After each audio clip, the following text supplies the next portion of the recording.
সূরা নূরের মধ্যে তাফসীরে আছে, আল্লাহ নবী বলছেন মান জানা ওয়া শারিবাল খামরা, যে ব্যক্তি জিনা করে, নারীর সাথে যে হারাম কাজ করে, আর যে মদ পান করে, নেশা করে, এই নেশাখোর আর জিনাখোর, আল্লাহ নবী বলেন, খোদার কসম নবী বলেন, আল্লাহ তাআলা এই দুই পাপের মুহূর্তে এই দুই পাপীর কলিজা থেকে ঈমান খুলে রাইখা দেন। জন্য মদখোরের ঈমান থাকে না, জিনাখোরের ঈমান থাকে। ঈমানদার এত নিকৃষ্ট কাজ করতে পারে, আল্লাহ ঈমান খুলে লাগে। মান জানা ওয়া শারিবাল খামরা নাযা আল্লাহু মিন কলবিহিল ঈমান কামা ইয়াখলাউল ইনসানু আল কামিসা মিন রাসিহি।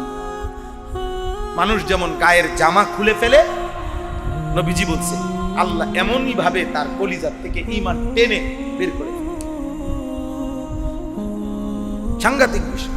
এই ছেলেরা বাবারা যার যার অঙ্গনে ফেরাইতে চেষ্টা করতে হবে। আপনাকে বলতে হবে, জবান খুলতে হবে, জবান খুলতে হবে। রাসূলুল্লাহ সাল্লাল্লাহু আলাইহি ওয়াসাল্লাম, বুখারীর হাদিস, লা ইয়াজনি জানি হিনা ইয়াজনি ওয়া হুয়া মুমিন, যখন জিনা করে ঈমান থাকে। লা ইয়াশরাবুল খামরা হিনা ইয়াশরাবু ওয়া হুয়া মুমিন, মদখোর যখন নেশা করে ঈমান থাকে না, বেঈমান, এটা ঈমান থাকে না। লা ইয়াসরিকু সারিকু হিনা ইয়াসরিকু ওয়া হুয়া মুমিন, চোর যখন চুরি করে তার ঈমান থাকে, ঈমান থাকে। এইজন্য তোমরাই ফিরো, তোমরাই ফিরাবার চেষ্টা করো। এমন অসৎ বন্ধু যার ব্যাপারে জানো সে নেশাখোর, যার ব্যাপারে জানো সে চরিত্রহীন, নারীর সাথে হারাম সম্পর্ক, তার থেকে 100 মাইল দূরে থাকে। অসৎ মানুষের সঙ্গে অসতের প্রতিক্রিয়া হয় দ্রুত, মন্দের প্রতিক্রিয়া হয় দ্রুত, নতি যার জালের তাবে হয়। এজন্য মন্দের প্রতিক্রিয়া হয় দ্রুত। 500 লিটার টাঙ্কিতে 499 লিটার পবিত্র পানি দেওয়ার পরেও 1 লিটার নাপাক পানি পেশাব দিলে নাপাক হয়ে যায় সেকেন্ড। পুরা পানি কি হয়ে যায়? তাহলে বোঝা গেল কি মন্দের প্রতিক্রিয়া হয় কি দ্রুত, বেশি। আল্লাহ আমাদেরকে হেফাজত করে। এই 3 আয়াতের মূল বক্তব্য একটাই, একটা কথা শুধু বলা। এটা কি? আল্লাহ তাআলা বলছেন সামনে আমি আল্লাহ যেন বান্দাকে বুঝাইতে চাইছে, বান্দা শোনো, সুম্মা ফুসসিলাত, আমি বিস্তারিত ভাবে এই সূরা, আমার আল্লাহ এখানে এই শব্দটা আশ্চর্য বলছে, এই জন্যই সামনের আল্লাহ আগেই বলে নিছে সুম্মা ফুসসিলাত। বন্ধু, এই এখন আপনার সামনে বিস্তারিত বিতাফসীল আযাবের বর্ণনা আসতেছে, আযাবের ভয়ানক বর্ণনা এই সূরাতের মধ্যে আমি বলবো আপনাকে। এখন আমি আল্লাহ একটার পর একটা জাতিকে কি পরিমাণ আযাব দিছি আমি আপনার কাছে শোনাচ্ছি। তবে সেই শুনাইবার আগেই আপনার মুখ দিয়া আপনি আপনার সমস্ত বান্দা, আমার বান্দাদেরকে, আপনার ঈমানদার উম্মতকে আপনি বলে রাখেন, ওয়া আনিস্তাগফিরু রাব্বাকুম সুম্মা তুবু ইলাইহি।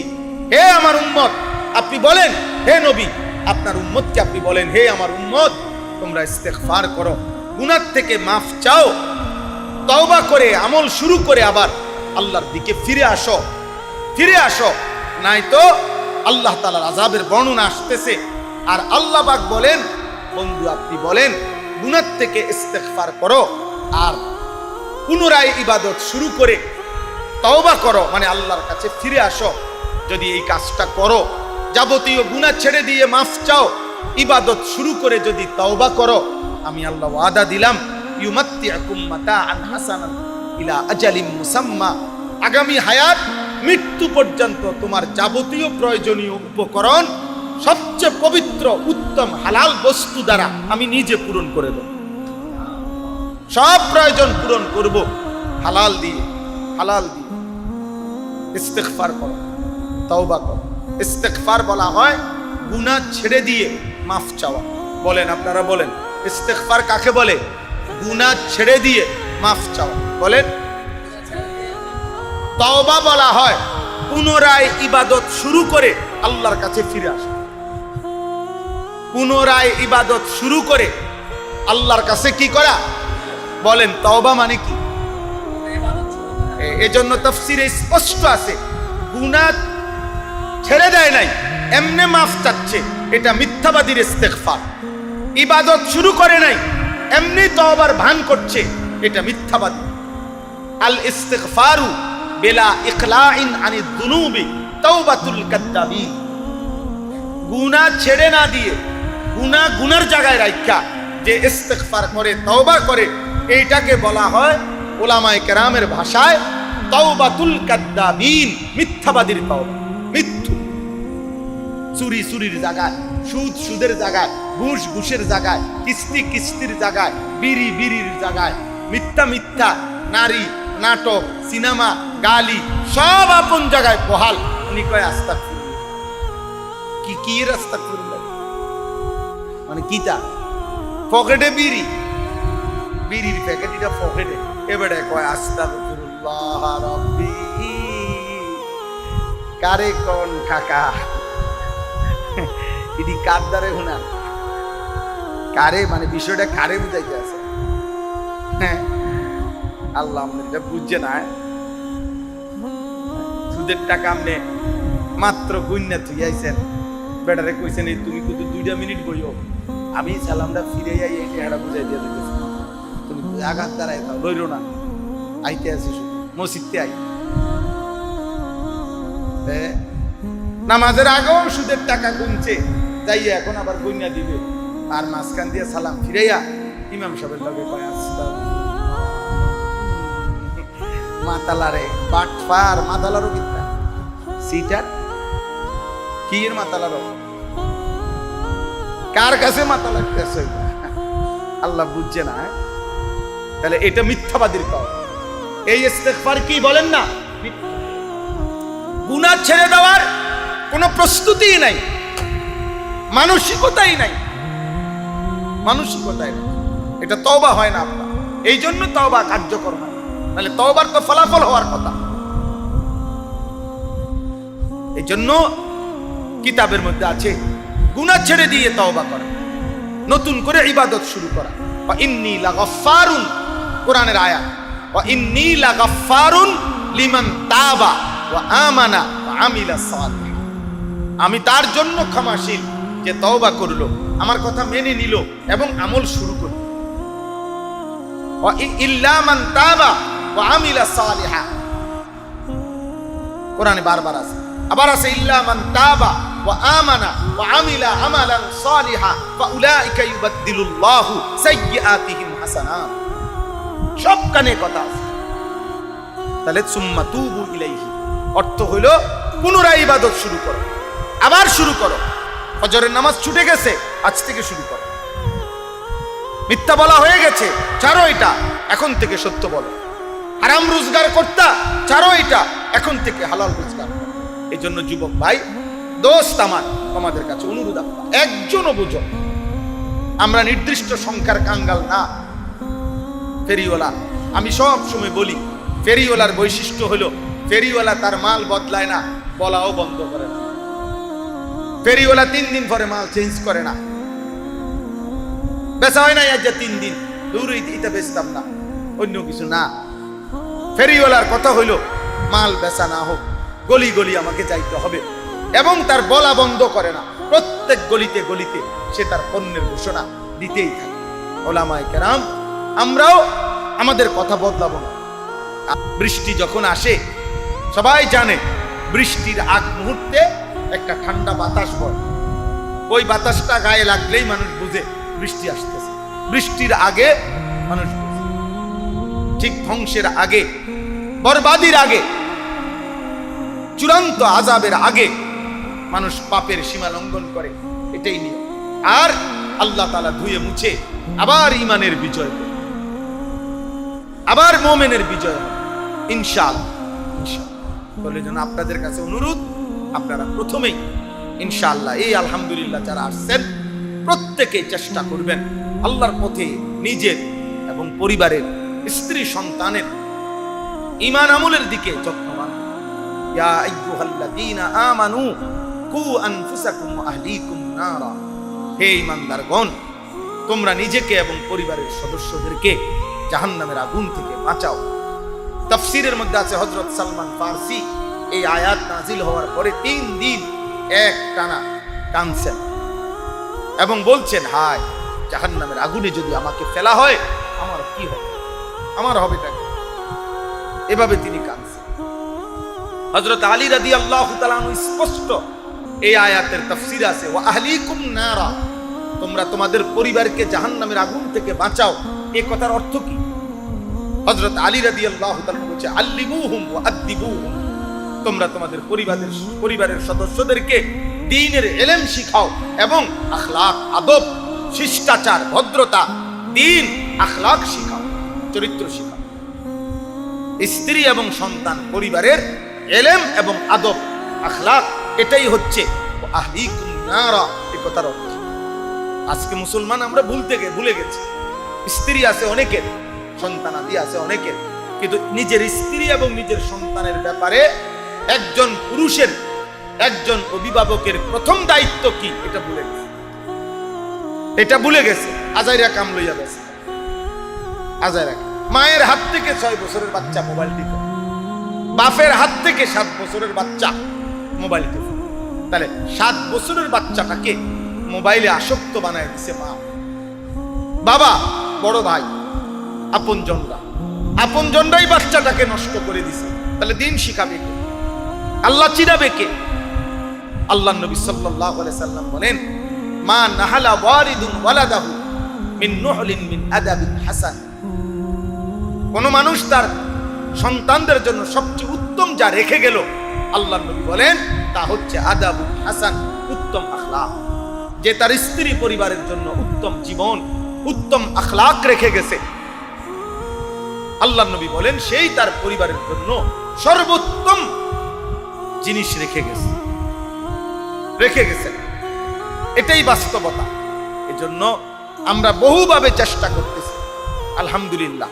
উলামায়ে কেরাম এই কখনো মাসিক মাহফিল, কখনো দাওয়াত ও তাবলীগের মেহনত, মাদ্রাসার মাধ্যমে, ওয়াজ নসিহতের মাধ্যমে, মাহফিলের মাধ্যমে, ইসলাহি মজলিসের মাধ্যমে, দাওয়াত ও তাবলীগের দাওয়াতের মাধ্যমে হর বহুভাবে চেষ্টা করতেছে আল্লাহর কথা বলা, মানুষকে ফিরানো, বুঝানো যে ভাই আপনি আপনার পরিবারকে নিয়ে জাহান্নাম থেকে বাঁচান, জাহান্নাম থেকে বাঁচান। নবী সাল্লাল্লাহু আলাইহি ওয়াসাল্লাম বলছেন, ওয়া আনা আখিযুন বিহুজাজিকুম আনিন নার। আল্লাহর নবী সাল্লাল্লাহু আলাইহি সাল্লাম বলেন, আমি আমার উম্মত তোমাদেরকে চেয়েছি কোমরে জড়াইয়া ধরে, মানে কোমরে জড়িয়ে ধরে হলেও জাহান্নামের আগুন থেকে বাঁচান। হাত দিয়ে ধরলে ফেলে দিবে, কাঁধে হাত রাখলে হাত ছেড়ে ফেলবে। এজন্য আমি চেয়েছি কোমরে জড়িয়ে ধরে হলেও জাহান্নামের আগুন থেকে বাঁচাই। কারণ কোমরে যদি কেউ জড়াইয়া ধরে তাহলে এই বাঁধন ছুটানো কঠিন। নবীজি এভাবে চাইছে, নবী সাল্লাল্লাহু আলাইহি ওয়াসাল্লাম এভাবে চাইছে। আমাদের এটা ফিকি। ছেলেরা, ভাই যে কয়জন আছো, তোমাদের কাছে এটা ফিকি। আল্লাহ তাআলা এই সূরাটা আমি পড়ছি, সূরা হুদ, কোরআনুল কারীমের 11 নম্বর পারা, 11 নম্বর সূরা। এই সূরার 3টা আয়াত আমি তেলাওয়াত করেছি। এই 3টি আয়াতের মধ্যে একটা কথা শুধু বলতে চাচ্ছি, বাকি আগে শুধু একটা কথা বলি। এই কোরআনুল কারীমের মধ্যে আল্লাহ তাআলা পূর্ববর্তী এমন 5 জন নবীর কওম, যাদের ঘটনা আল্লাহ উল্লেখ করছেন, 5 জন নবীর জাতি, কওম, যেই 5 জন নবী ওনাদের কওমকে, জাতিকে আল্লাহর নাফরমানি থেকে ফিরাইবার জন্য জীবনের সর্বোচ্চ চেষ্টা করছে। কিন্তু ওই জাতিরা, তারা নবীর বিরোধিতায়, আল্লাহর বিরোধিতায় সর্বোচ্চ সীমা লঙ্ঘন করছে। নবী যতই ডাকছে তারা কোনোভাবেই ফিরে নাই, তারা নাফরমানির চূড়ান্ত করছে। তিনি ডাকে এদিকে, তারা যায় এদিকে। তিনি যত ডাকে আল্লাহর দিকে, তারা তত যায় কুফরির দিকে, শিরিকের দিকে, গুনাহ এবং পাপের দিকে। এরকম 5 জন নবী, এই 5 জন নবীর কওমকে ওই নবীদের দ্বারা আল্লাহ তাআলা ডাকাই দাওয়াত দিতে দিতে দিতে দিতে যখন তারা আর ফিরে না, আর গুনাহ যখন সীমা অতিক্রম করছে আল্লাহর হিসাবে, সীমা লঙ্ঘন, তো আল্লাহ তাআলা ওই 5টা জাতিকেই আল্লাহ তাআলা চূড়ান্ত আযাব দিয়ে ধ্বংস করে দিয়েছে, একদম সমান করে দিয়েছে, একবারে পুরো জাতি শেষ করে দিয়েছে। ছোট বড়, নারী পুরুষ, জোয়ান বুড়া, পেটের বাচ্চা, কোলের বাচ্চা, সব সব শেষ করে দিছে আল্লাহ। এরকম জাতি 5 জন নবীর জাতি। হযরতে নূহ আলাইহিস সালামের কওম, হযরতে হুদ আলাইহিস সালামের কওম, হযরতে সালেহ আলাইহিস সালামের কওম, হযরতে লূত আলাইহিস সালামের কওম, হযরতে শুআইব আলাইহিস সালামের কওম। এই 5 জন নূহ, হুদ, সালেহ, লূত, শুআইব। কোরআনুল কারীমে বহু সূরার মধ্যে আল্লাহ তাআলা এই ঘটনাগুলো উল্লেখ করছেন। একই ঘটনা বারবার বারবার। হযরতে হুদ আলাইহিস সালামের এই কওমে আদ কোরআনুল কারীমের 9টি সূরার মধ্যে আল্লাহ তাআলা একাধিক এই বারবার এই ঘটনা উল্লেখ করেছেন কোরআনুল কারীমে। অর্থাৎ এক একটি জাতির ঘটনা আল্লাহ তাআলা কখনো সংক্ষিপ্ত আকারে, কখনো বিস্তারিত আকারে আল্লাহ তাআলা বারবার বারবার মনে করাইছে, বান্দা দেখো নাফরমানির পরিণতি কি হয়েছে, পাপের পরিণতি কি হয়েছে। এই 5টা জাতি, নূহ আলাইহিস সালামের কওম, হুদ আলাইহিস সালামের কওম, সালেহ আলাইহিস সালামের কওম, লূত আলাইহিস সালামের কওম, শুআইব আলাইহিস সালামের কওম। এর মধ্যে মাঝের যে 2 জন হুদ আলাইহিস সালাম এবং সালেহ আলাইহিস সালাম, এই 2 নবীর কওমের নাম ছিল কওমে আদ, কওমে সামুদ। এই 2 নবীর, এই 5টা নবীর উম্মতকে আল্লাহ তাআলা নাফরমানির কারণে চূড়ান্ত ধ্বংস করে দিয়েছে। নূহ আলাইহিস সালামের কওমে পানিতে ডুবায় মারছে, হুদ আলাইহিস সালামের কওমকে ঝড় বাতাস দিয়া ধ্বংস করছে। এক টানা 7 রাত 8 দিন এক টানা ঝড় তুফান হয়েছে, টানা 7 লায়ালিন ওয়া 8 আইয়ামিন হুসুমা ফাতারাল কওমা ফিহা সারআ। আল্লাহ বলেন 7 লায়াল, 7 রাত, 8 আইয়াম, 8 দিন। চিন্তা করেন তো, 7 রাত 8 দিন 1 মিনিট তুফান বন্ধ হয় না। কি পরিমাণ তুফান হয়েছে, কি পরিমাণ তুফান হয়েছে। এই অবাধ্য জাতিকে আল্লাহ তাআলা ধ্বংস করে দিয়েছে। 3 নাম্বার সালেহ আলাইহিস সালামের কওম, কওমে সামুদ। রাত্র গভীরে এই নাফরমান ঘুমায়েছিল জাতি, ফেরেশতা আয়েশা বিকট একটা চিৎকার দিছে। ভোরবেলা ফজরের ওয়াক্তে এক চিৎকারে পুরা জাতি কান ফাইটটা মরে গেছে, ছোট বড় সবাই। 3 নাম্বার 4 নাম্বার লূত আলাইহিস সালামের কওম, আল্লাহর নাফরমানির কারণে আল্লাহ তাআলা সাতবক জমিনের মাটি উল্টাইয়া, তাদেরকে উল্টাইয়া জীবন্ত দাফন করে ফেলেছে। 5 নাম্বার কওমে শুআইব, শুআইব আলাইহিস সালামের জাতি, ফেরেশতার ওই কওমে সামুদের মতো ফেরেশতার বিকট চিৎকার দিয়ে ফজরের ওয়াক্তে আল্লাহ তাআলা একদম ধ্বংস করে। এবং কোরআনুল কারীমের স্পষ্ট আয়াতের মধ্যে আছে যে এই 5টি জাতির মধ্যে 4টা জাতি, নূহ আলাইহিস সালামের পরে যে 4 জাতি হুদ, সালেহ, লূত, শুআইব, এই 4 জন নবীর কওমকে আল্লাহ তাআলা যে আযাব দিছে, 4 জনের আযাবে, 4 নবীর কওমের আযাবই ফজরের ওয়াক্ত। ফাসবাহু সুবহ, ফজরের ওয়াক্ত। এজন্য ফজরের নামাজ যেই নাফরমান পড়ে না, এই নাফরমান এবং তার ফ্যামিলির উপরে আল্লাহর লানত, আল্লাহর আযাব সবচেয়ে বেশি, সবচেয়ে বেশি।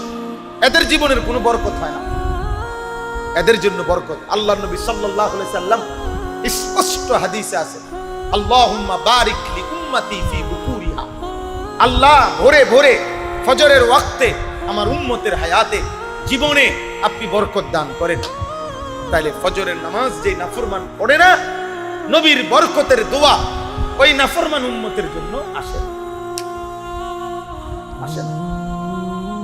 এই জন্য আমরা এত পেরেশানি করি। ফজরের নামাজের কথা সারা বাংলাদেশ জুড়ে ঘুরে ঘুরে বলি, ফজরের ক্যাম্পেইন করি, ফজরের প্রচারণা করি, ফজরের নামাজে মুসল্লি বাড়াইবার কথা বলি।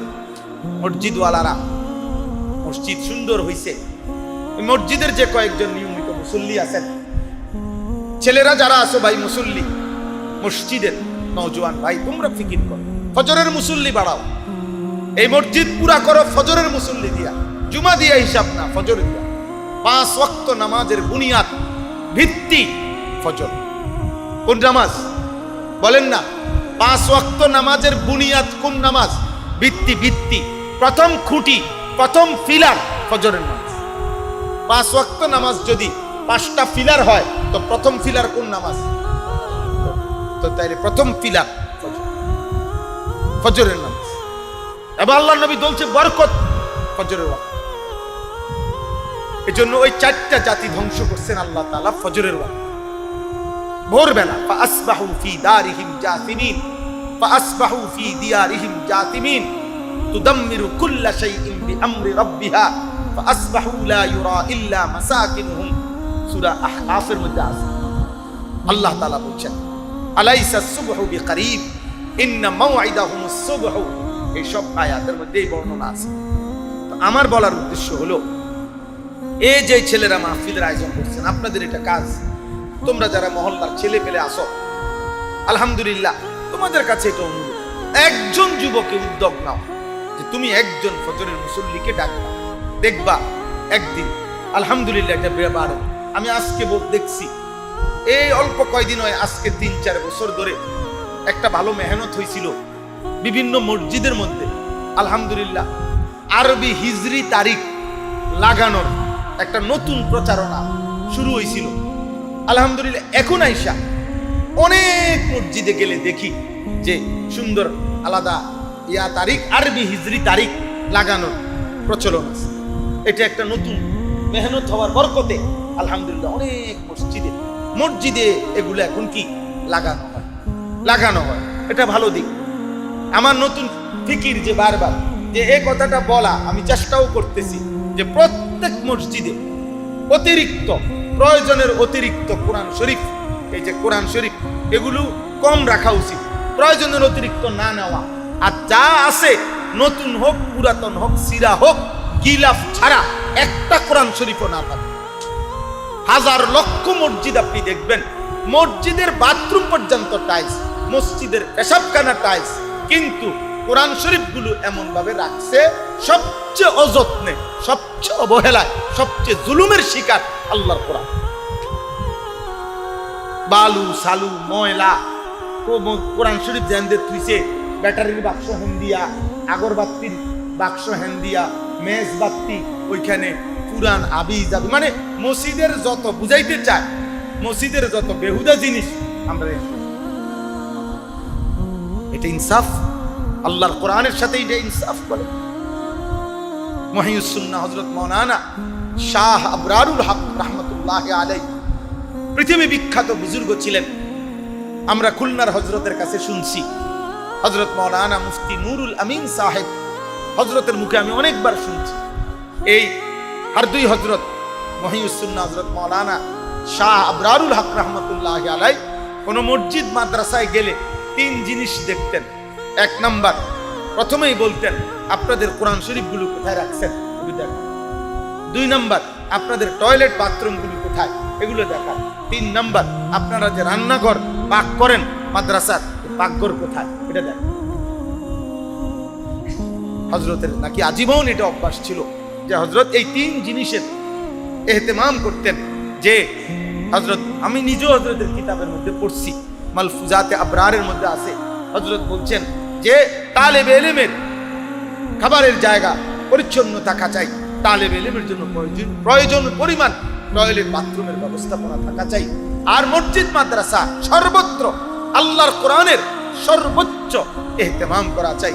হযরত বলছেন, খুলনার হযরত বলছেন যে ওনাদের অঞ্চলে বাংলাদেশ সফরে আইসা এক মসজিদে ঢুইকা কোরআন শরীফ এরকম বালু সালু দেইখা হযরত নিজের কাঁধে যে রুমাল, এই রুমাল দিয়া মুছতেছিলেন আর কাঁদতেছিলেন। হযরত বলছেন আমি নিজ কানে শুনছি, উনি বলতেছেন যে বাবা আমার একটা সন্তান যদি মারা যাইতো, আল্লাহর কসম আমি এত কষ্ট পাইতাম না। আপনারা কোরআনের প্রতি আপনাদের অবমূল্যায়ন দেখে আল্লাহর কোরআনের প্রতি আমার যে কলিজাত ব্যথা লাগে, এইভাবে বলতেন।